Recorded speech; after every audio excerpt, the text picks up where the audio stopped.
งานคุณภาพแล้ว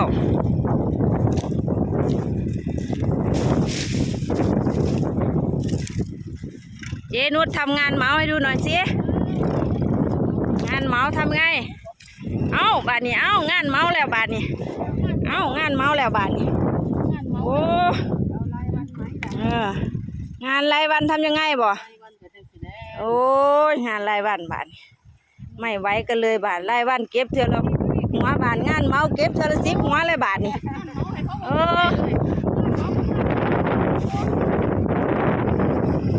นี่ย่อขึ้นรถขีบอันนี้ก็ไปบาทที่นี่ปะแยงโซเฟอร์ปะแยงย่อไปบาทที่นี่ใส่รถปิกอัพไปขายบาทแยกเทือละ2 แยงบ่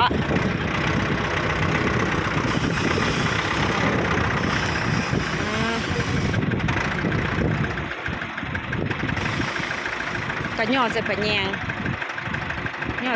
แล้วเขาก็เอาไปใส่รถน้องจ๋าที่เจ้าเกษตรเจ้าสวนท่านไหนก็เก็บขาย่อใส่เดือนละ3 ปะแยง4 ปะแยง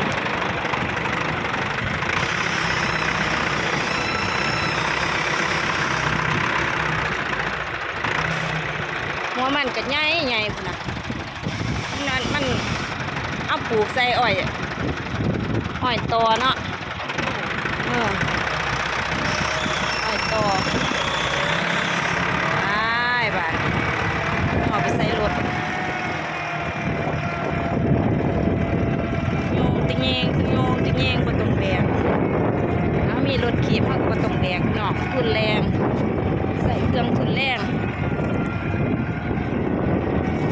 ใช้เครื่องทุนแรงว่างเหยียบลำมันเด้อข้างหลังน่ะน้ำมันก็ต้องเอาไปขยายพันธุ์ต่อพี่น้องยังบ่ได้ซื้อลำมันนะคะ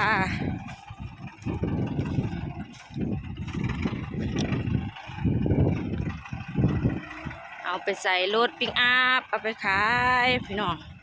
มีทอนมันอยู่อำเภอปทุมราชวงศาอำนาจเจริญพี่น้องเบิกเงินจากการทำธุรกิจใต้ดินนี่แหละพี่น้องอันนี้ธุรกิจใต้ดินของหมอแพนเด้อตัวนี้ราคาขึ้นอยู่กับภาครัฐบาลพี่น้องเอ้ยเฒ่าแก่เพิ่นจักสิได้เปอร์เซ็นต์วัดตามเปอร์เซ็นต์แป้งเด้อพี่น้องมันว่า3 บาทนี่ต้อง30%พุ่นล่ะเพิ่นว่าถ้าของเฮาได้20 กว่าเฮาก็สิได้2 บาทกว่านี่ล่ะพี่น้องเอ้ย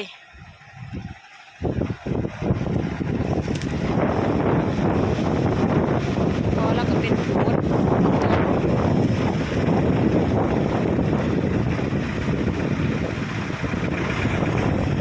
ออกแล้วกลับไปใส่ต่อ